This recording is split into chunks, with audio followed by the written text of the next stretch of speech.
참 아름다운 또 찬양과 아름다운 모습들을 보면서 참 마음이 너무 좋습니다. 그리고 오늘 귀한 이 헌신 예배에 또 저를 초대해 주셔서 감사를 드리고요. 저는 그 중학교 제가 2학년 때 부산에 와서 동네에 있는 명륜제일교회를 제가 출석을 했습니다.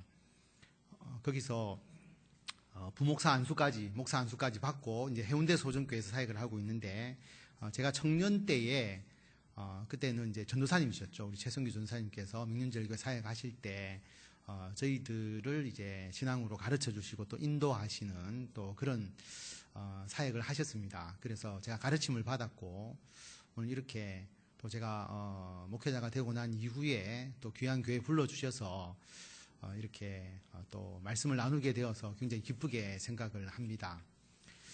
저도 제 모교회에서 제가 중학교 2학년 때부터 전학 와서 같이 늘 한 교회에서 신앙생활 하던 사람과 같이 결혼을 해가지고 지금껏 같이 살고 있습니다. 중학교 2학년 때부터 이제 살고 있으니까 뭐 같은 교회에서 늘 같이 지냈으니까 뭐 늘 같이 지냈거든요.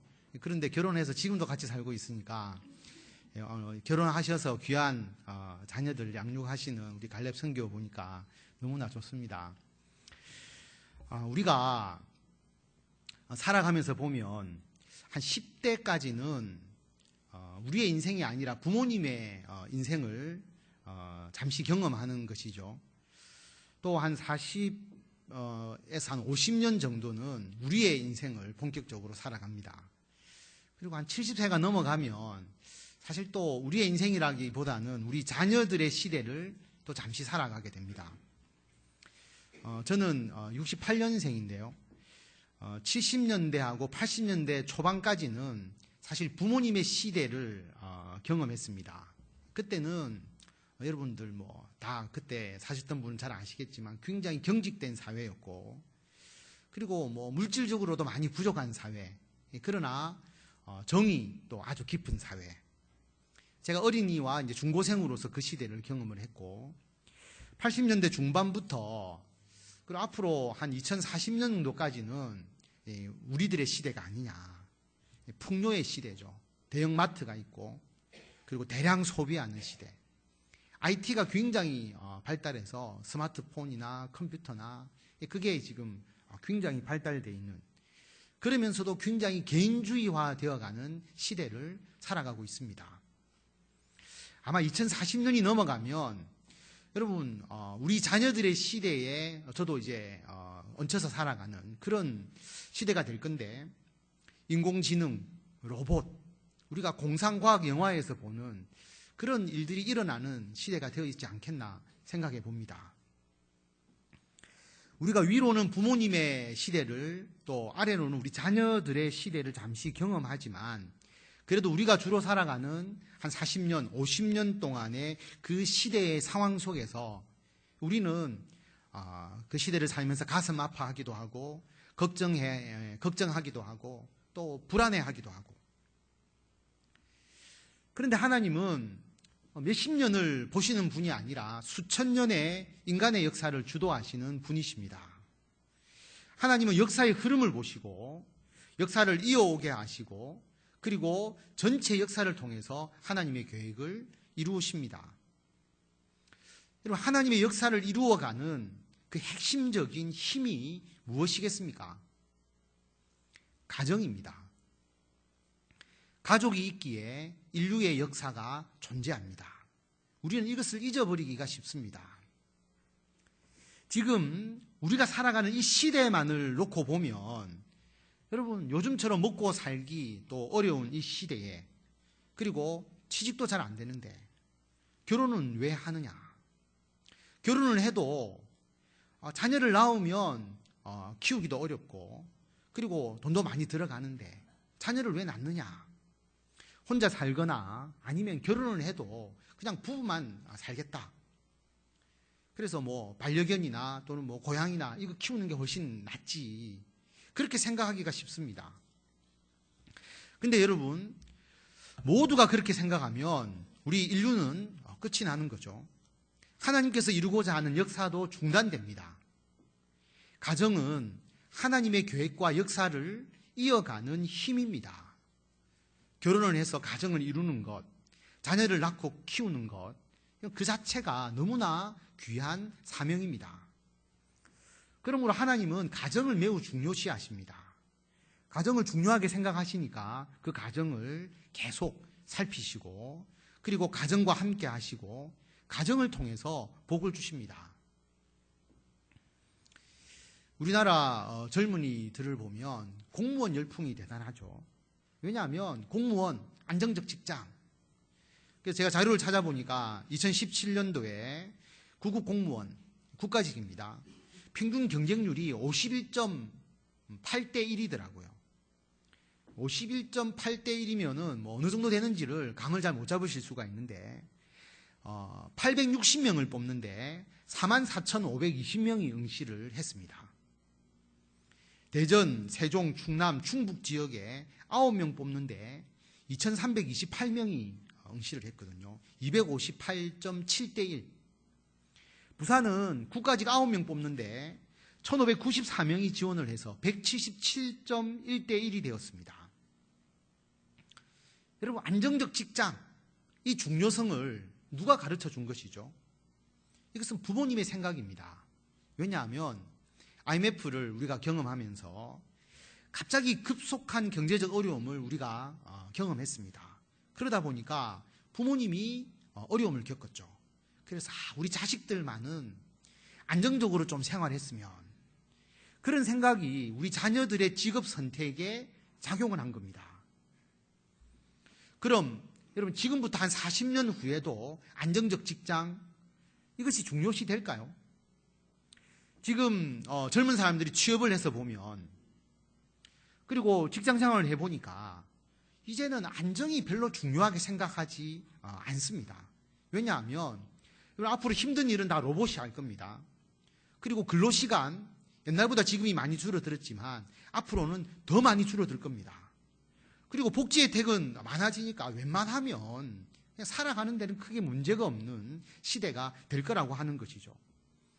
그러므로 우리는 우리 자녀들에게 안정을 이야기했지만, 우리 자녀들은 그들의 자녀들에게 안정적 직장이 인기 있는 것이 아니고 좀 적게 일하면서도 자유로운 직장, 좀 창의적인 일을 하는 직장, 그런 직장이 좋다, 그렇게 가르칠 것 같습니다.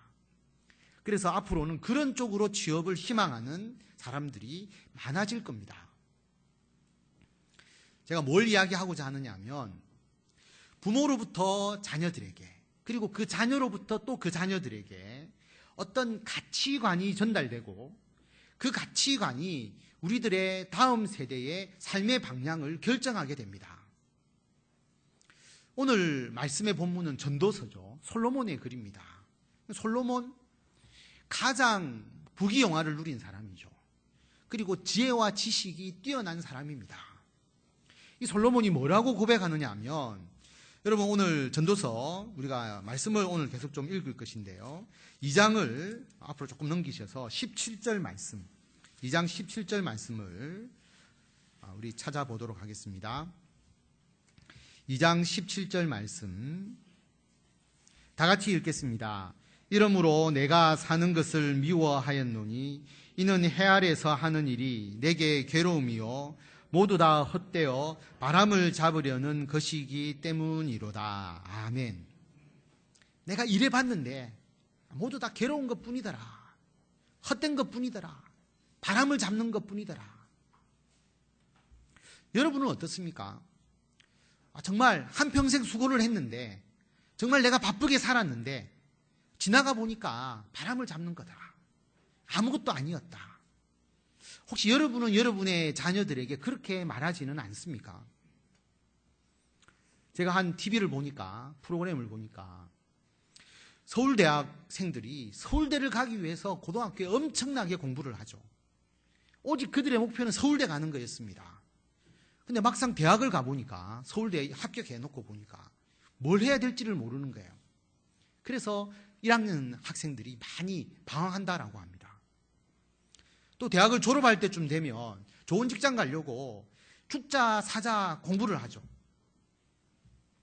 그런데 그래서 취업을 해보니까 막상 취업해보니까 직장이 다 그렇고 그렇더라라고 하는 것입니다. 그리고 그 직장 생활에서 승진하려고 죽자 사자 노력하고 가족은 뒷전이고 돈 벌려고 실적 좀 더 올리려고, 그런데 돈도 좀 벌고 삶은 더 좋아졌는데 스트레스는 더 심해지는 것이죠. 야, 사는 게 별거 아니구나. 하나같이 쓸데없는 일이구나. 혹시 여러분 그렇게 생각하고 있지는 않습니까? 저도 직장 생활을 하다가 나중에 신학을 공부했습니다. 제가 직장 생활 한 곳은 부산시 산하기관의 그 정책연구원에 제가 있었고요. 또 테크노파크라고 하는 곳, 이제 거기서 전략산업기획단이라는 곳에 제가 단장을 하고 그만을 뒀는데, 주로 이제 산업 정책을 기획하고 또 연구개발비를 지원하는 그런 역할을 하는 곳이었습니다. 제가 두 번째 단장으로 역할을 하고 새로운 국가사업도 유치를 하고 조직도 정비하고, 그래서 공학 박사들은 기술 정책을 하도록 사람을 뽑아서 배치하고, 또 경제학을 전공한 사람들은 산업 정책하도록 뽑아서 배치를 하고, 나름대로 제가 열심히 했습니다.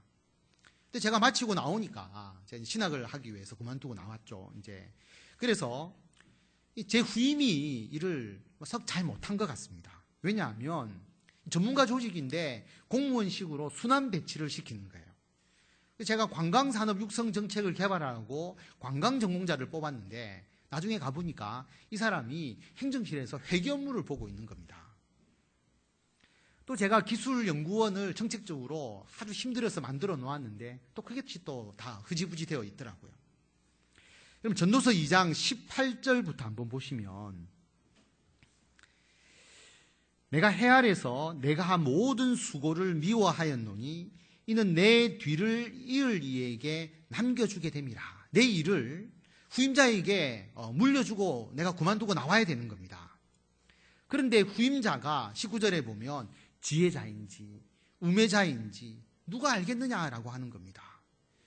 그런데 내가 해 아래서 내 지혜를 다하여 수고한 모든 결과를 나는 이제 그만두고 나오고 후임자가 관리하니까 이것도 헛되다라고 그렇게 솔로몬이 말합니다. 그래서 내가 해 아래서 한 모든 수고에 대하여 내가 내 마음에 실망하였다라고 솔로몬이 고백합니다. 여러분, 솔로몬만의 고백이겠습니까? 여러분이 아무리 대단한 것을 이루어도 여러분 후임자에게 물려주었을 때 그들이 잘할지 못할지 알 수 없습니다. 언젠가는 우리가 한 일이 다 퇴색되어 버립니다. 역사 속으로 사라져 버립니다. 누가 우리가 한 일을 기억해주고 누가 그것을 인정해 주겠습니까?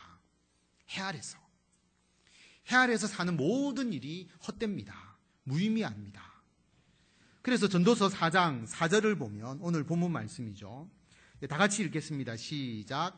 내가 또 본즉 사람이 모든 수고와 모든 재주로 말미암아 이웃에게 시기를 받으니 이것도 헛되어 바람을 잡는 것이로다. 여러분이 죽도록 고생해서 잘해도 그 고생 사람들이 인정해 주지 않습니다. 운 좋았겠지, 아니면 나쁜 짓 했겠지. 그 수고를 인정해 주지 않고요, 재주가 많으면 많을수록 사람들이 더 질투를 합니다. 그래서 내가 수고한 것, 재주 많은 것도 다 바람을 잡는 것이라고 생각하게 됩니다. 그리고 4장 7절부터 8절 말씀을 보면 내가 또 다시 해 아래에서 헛된 것을 보았도다. 어떤 사람은 아들도 없고 형제도 없이 홀로 있으나 그의 모든 수고에는 끝이 없도다. 여러분, 자녀도 없이 혼자 있음에도 불구하고 수고하고 고생하는데 그 수고가 끝이 없는 겁니다. 또 비록 그의 눈은 부요를 족하게 여기지 아니하면서 이르기를 내가 누구를 위하여 이같이 수고하고 나를 위하여는 행복을 누리지 못하게 하는가 하여도 이것도 헛되어 불행한 노고로다.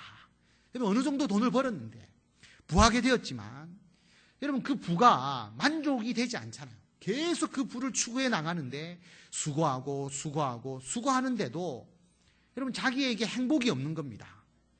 이것도 헛되구나, 불행한 노고구나. 여러분, 가족이 있어서 열심히 일하는데 가족, 아들, 형제들, 자녀들 다 뒷전이고 여러분 그렇게 수고하면서도 행복을 누리지 못하거나 정작 자기 자신을 위해서는 행복을 누리지 못하는 그런 사람들이 요즘 시대에 너무나 많이 있습니다. 자, 그러면 솔로몬은 하나님을 믿는 사람이잖아요. 정말 솔로몬이 이 말씀처럼 내가 한 모든 것이 헛되다 그렇게 생각했을까요? 단서는 해 아래서입니다. 읽어보시면 오늘 아까 제가 읽었던 모든 말씀에서 해 아래서 헛되다 전제가 있습니다. 해 아래서. 해 아래서 우리가 세상 속에서 살아가는 것은 헛되지만 하나님 안에서 예수 그리스도 안에서는 결코 헛되지 않습니다. 하나님을 믿는 사람은 절대로 이 세상에서의 삶이 헛되지 않습니다. 예수님을 믿는 우리 가정에서는 야, 인생이 바람을 잡는 거더라 그렇게 가르치는 것이 아니고 우리의 인생이 의미 있고 복된 것임을 알게 하고 그것을 다음 세대에게 전파하고 우리들도 의미 있고 복된 삶을 살 뿐만 아니라 우리들의 자녀들 역시 의미 있고 복된 삶을 살도록 해야 합니다.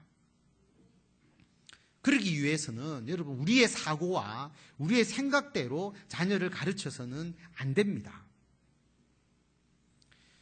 그럼 우리와 우리 자녀들이 어떻게 바람을 잡는 헛된 일이 아니라 예수님 아래에서 하나님의 역사를 이루는 의미 있고 복된 일을 할 수가 있겠습니까? 첫 번째로는 하나님께서 주신 달란트에 따라서 자기의 미래를 선택해야 합니다. 요즘 세대 젊은이들은 직업과 직장을 자신의 위상의 도구로 생각하는 경향이 있습니다. 그래서 남에게 좀 잘 보이는 직업 또는 무조건 돈 많이 버는 직업. 근데 여러분 하나님이 우리들을 똑같이 만들지 않았습니다. 사람들에게 각기 다른 달란트를 주셨습니다. 어떤 사람은 5달란트, 어떤 사람은 2달란트, 어떤 사람은 1달란트. 그러면 여러분 비교하지 말고 자기가 잘하는 일을 하면 됩니다. 여러분 우리 몸에서 손이 나을까요? 발이 나을까요? 심장이 나을까요? 누가 더 낫다, 무엇이 더 좋다, 더 뛰어나다라고 볼 수가 없습니다. 심장 한 번도 쉬면 안 되잖아요. 그러면 부지런히 쉬지 않고 일하는 그런 달란트를 가진 분도 있고요. 손, 정교해야 되죠. 발, 다리 튼튼해야 됩니다. 받쳐줘야 되는 거죠. 그래서 각기 그 일을 잘하도록 하나님께서 달란트를 주셨습니다.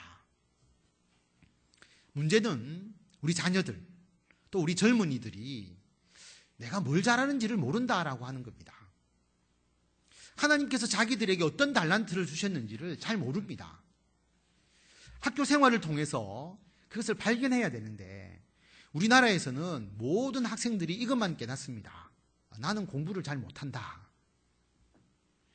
공부만 시키기 때문에 모든 사람들이 나는 공부 잘 못한다는 것만 깨닫고 나오는 게 학교입니다.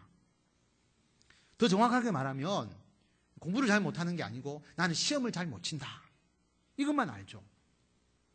학교 생활에서 다양한 것을 경험하게 되면 내가 뭘 잘하고 내가 뭘 좋아하는 것을 알 수가 있는데 우리나라 교육에서는 이것을 발견하기가 매우 어렵습니다. 그럼 그러면 어떻게 할까요?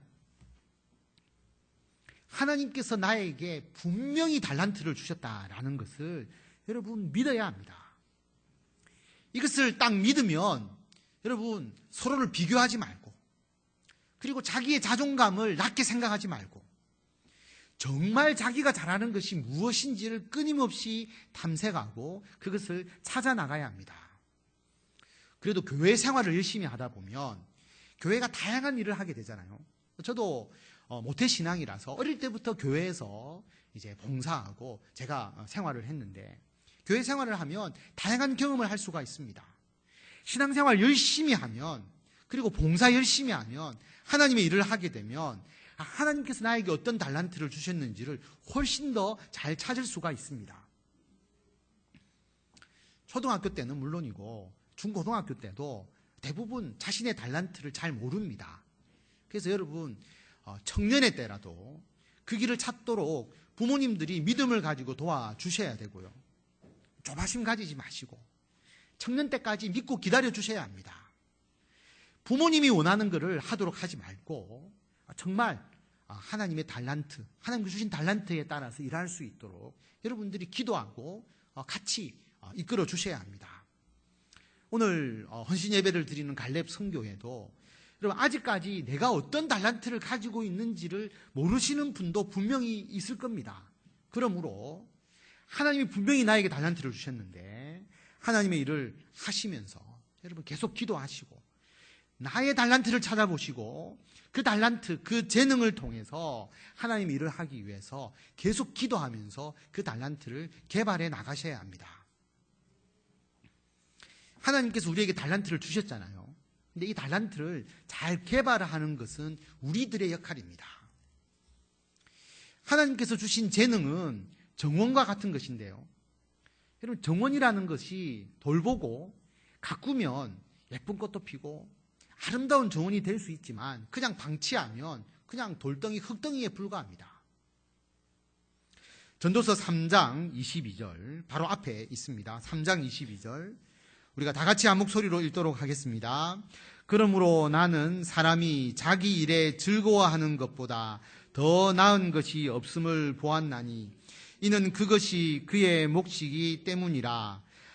그 뒤에 일어날 일이 무엇인지를 보게 하려고 그를 도로 데리고 올 자가 누구이랴. 아멘. 하나님께서 자신에게 주신 달란트를 잘 발견하고 그 달란트를 잘 가꾸어서 자기가 잘하는 일, 그리고 즐거워하는 일, 자기 일을 즐거워하는 그 일을 열심히 함으로써 하나님의 역사를 이루어 가시는 갈렙 선교의 모든 가정, 그리고 오늘 예배드리시는 모든 성도님의 가정 되시기를 바랍니다. 두 번째로 예수님 안에서 하나님의 역사를 이루어가는 의미 있는 삶이 되기 위해서는 우리가 하는 일이 하나님께 영광이 되고 이웃에게 유익을 끼치는 일이 되어야 합니다. 이것은 오늘 갈렙 선교회뿐만 아니라 예배드리시는 모든 분들이 점검하셔야 합니다. 내가 하는 일이 하나님께 영광이 되느냐? 하나님께서 분명히 하지 말라고 하는 일이 있죠. 예를 들어서 신명기 23장 17절에서 18절을 보면 이스라엘 여자 중에 창기가 있지 못할 것이요 이스라엘 남자 중에 남창이 있지 못할지니 창기가 번 돈과 개 같은 자의 소득은 어떤 서원하는 일로든지 내 하나님 여호와의 전에 가져오지 말라. 이 둘은 다 내 하나님 여호와께 가증한 것임이니라. 예를 든 것입니다. 여러분, 내가 하는 일이 하나님께서 금하시는 일인지 아닌지 여러분 분별해야 되고요. 그걸 잘 모르신다면 여러분 담임 목사님에게 주워 보시고 아니면 저에게 전화해서 물어보시면 제가 가르쳐 드리겠습니다. 또 내가 하는 일이 유익이 되느냐, 이웃에게 유익이 되느냐, 내가 하는 일이 다른 사람을 더 낫게 하는 일이냐, 아니면 인성의 가장 나쁜 측면을 자극하는 일인지를 여러분이 점검해야 합니다. 이것은 어떤 직업을 택하느냐 하는 것과도 물론 관련이 되지만 같은 직업, 같은 직장이라도 일하는 사람의 마음에 따라서 달라질 수가 있습니다. 제가 이제 경제학을 전공했기 때문에 제 친구들이 기업이나 이제 금융기관에 많이 있습니다. 제 친구가 증권회사를 다니는데요.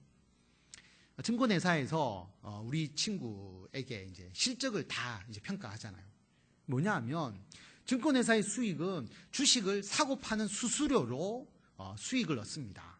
그러니까 계속 압박을 가하는 거죠. 고객들이 자꾸 주식을 사고 팔게 만들어라. 수수료 수입이 떨어지니까. 근데 사고 팔면 올라갈 때는 되지만 올라갈 때도 아닌데 사고 팔면 오히려 고객들에게는 손해가 되고 나중에는 아무것도 남아있지 않게 되는데 회사는 그게 중요한 게 아니라 계속 사고 팔도록 만들어라. 우리 친구가 좀 순수해서 그 일을 잘 못하는 거예요. 실적이 매일 꼴찌입니다. 어려움을 겪습니다. 여러분, 내가 회사를 다니는 목적이 수수료 수입을 많이 올리겠다 이게 아니고 고객의 돈을 최대한 안전하게 그리고 최대한 높은 수익을 누리도록 잘 관리해 주겠다라고 하는 마음이 있다면 여러분 그 일은 사람에게 유익하게 하는 일입니다. 그런데 고객의 돈이 날아가든지 관계없이 내 실적을 위해서 수수료만 높여야지 이렇게 하면 유익이 되는 일이 안 되는 것이죠.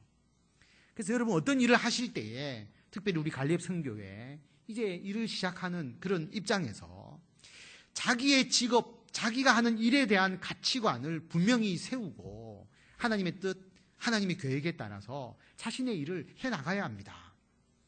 오늘 말씀 전도서 4장 6절에 보면 다 같이 6절 말씀 한번 읽겠습니다. 두 손에 가득하고 수고하며 바람을 잡는 것보다 한 손에만 가득하고 평온함이 더 나으니라. 아멘. 여러분, 두 손에 일이 가득한데 수고하는데 그냥 바람을 잡는 것보다 한 손에 내 일이 가득하고 평온한 게 낫다.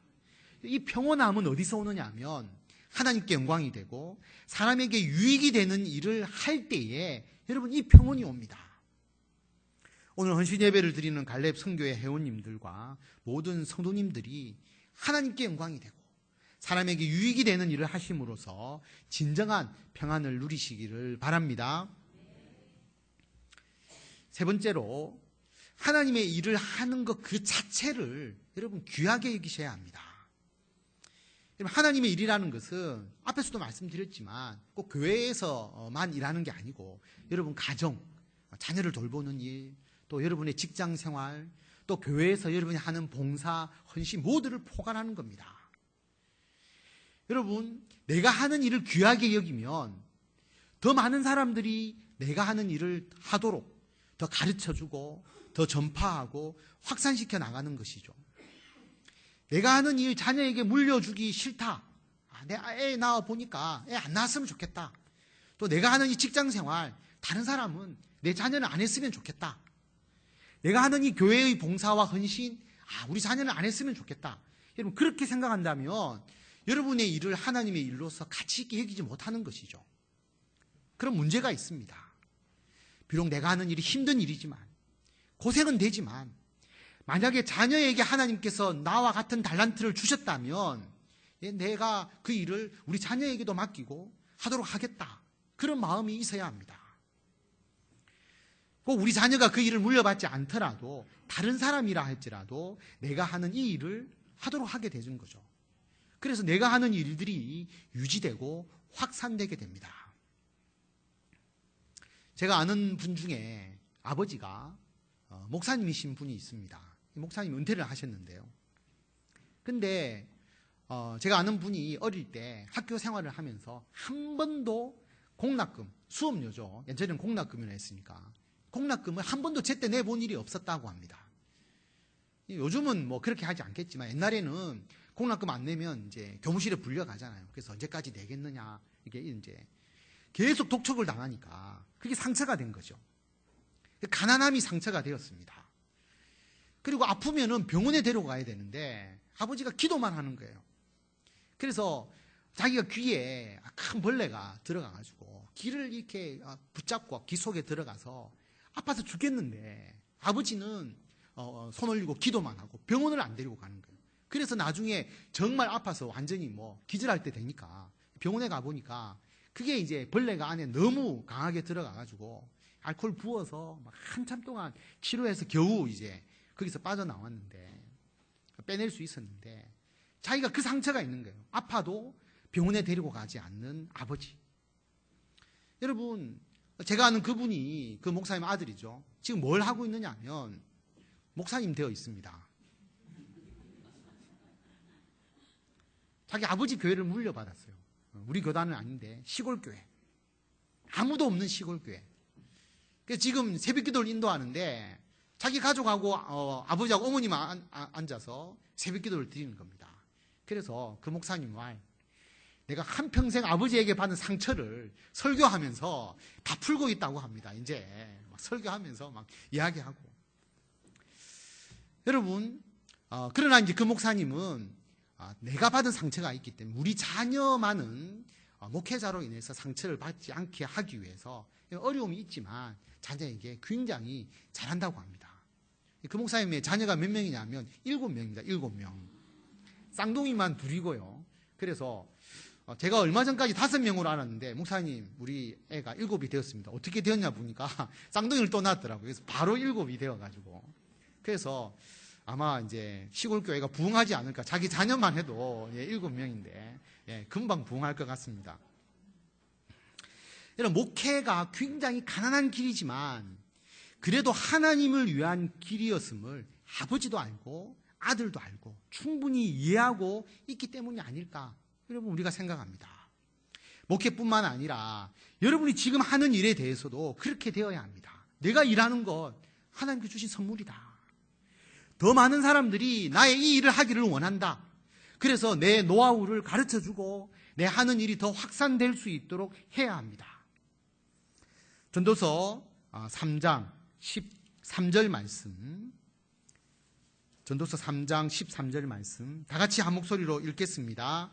사람마다 먹고 마시는 것과 수고함으로 낙을 누리는 그것이 하나님의 선물인 줄도 또한 알았도다. 아멘. 우리가 수고하는 모든 것이 하나님께 주신 선물입니다. 단 우리의 역할의 한계를 여러분 또 인정해야 합니다.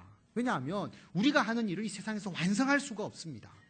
우리가 수고하는 모든 하나님의 나라의 일은 우리가 완성하는 것이 아니라 예수님의 재림을 통해서 완성됩니다. 그때까지 우리가 수고하면 되는 거죠. 맡겨진 일을 하기만 하면 됩니다. 그래서 3장 14절 말씀을 보면 하나님께서 행하시는 모든 것은 영원히 있을 것이라. 그 위에 더할 수도 없고 그것에서 덜할 수도 없고, 하나님이 이래서 우리가 더할 수도 없고 덜할 수도 없기 때문에 왜 하나님이 이같이 행하시느냐, 사람들이 하나님 앞에서 경외하게 하려 하심인 줄을 내가 알았다라고 말씀합니다. 우리 모두가 이 사명을 가지고 있습니다. 근데 여러분, 이 일을 혼자 하는 게 아닙니다. 가족이 함께 합니다. 여러분, 결혼해서 가정을 이루어서 왜 가정을 이룹니까? 돕는 배필로서 함께 하나님 일을 하도록 맺어주셨습니다. 여러분, 왜 우리가 교회 공동체로 모입니까? 결혼해서 이룬 가정만이 아니라 이 예일교회 모든 성도들이 한 가족이고, 그리고 헌신 예배를 드리는 갈렙 성교회 회원 모두가 한 가족입니다. 예수님 안에서 우리 모두가 한 가족입니다. 그래서 오늘 4장 9절 말씀을 보면 두 사람이 한 사람보다 낫다. 그들이 수고함으로, 함께 수고함으로 좋은 상을 얻는다라고 말씀합니다. 한 사람이 넘어지면 한 사람이 이렇게 세워줍니다. 그리고 두 사람이 함께 누우면 아무리 차가운 곳이라 해도 따뜻해집니다. 그리고 한 사람이면 패하지만 두 사람이면 이길 수가 있습니다. 세겹줄은 끊어지지 않는다라고 하는 것입니다. 그래서 오늘 말씀하신 이 하나님의 일의 역사를 이어지게 하고 확산시켜 나가는 일에 열심을 다하여서, 그리고 부부가 함께 이 일을 감당하시면서 좋은 상을 함께 얻으시는 우리 갈렙 성교회 회원 여러분, 그리고 오늘 예배 드리시는 모든 예일교회 성도 여러분이 되시기를 바랍니다. 기도하겠습니다. 하나님, 은혜를 감사드립니다. 하나님, 해 아래에서 있는 모든 것이 헛되고 바람을 잡는 것 뿐입니다. 그런데 우리가 예수 그리스도를 믿고 하나님의 나라의 일을 하다 보니 하나님, 그것이 우리들에게 기쁨이 되고 우리들에게 만족이 되고 우리들에게 세임과 능력이 됨을 깨닫게 됩니다.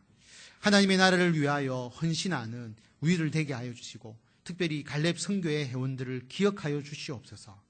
귀한 믿음의 가정으로 맺어주시고 또 자녀들을 주셨습니다. 하나님, 자녀를 양육하고 가정을 일깨워 나가는 것이 하나님께서 그들에게 하나님의 역사를 이루도록 이어가도록 하신 귀한 사명임을 깨닫고, 또한 직장과 사회생활을 하는 것이 하나님께서 주신 달란트로서 하나님의 역사를 이루어 나가는 것임을 깨닫고, 더욱더 그 일에 애착을 가지고 확산시켜 나가고 하나님의 영광을 돌려나가는 귀한 갈렙 성교의 회원들이 되게 하여 주시고, 오늘 헌신 예배에 참여한 모든 성도들이 하나님의 나라의 일에 대한 꿈과 비전을 가지고 이 예일교회 공동체를 통하여서 거룩한 하나님의 나라의 일들을 함께 행하는, 그래서 함께 좋은 상을 받아 누리는 귀한 성도들 다 되게 하여 주시기를 간절히 빌고 원하오며 우리 주 예수 그리스도의 이름으로 기도드립니다. 아멘.